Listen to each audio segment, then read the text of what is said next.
So while I'm still waiting for my plate to be cut, you can see I managed to cut the end of it. Yeah, so that's how it's gonna look. Yeah, yeah, I'm just now waiting for my other plate to cut. It's literally halfway through. It's not even halfway through. We're gonna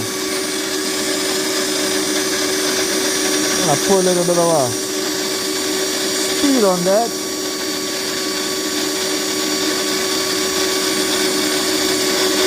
Yeah.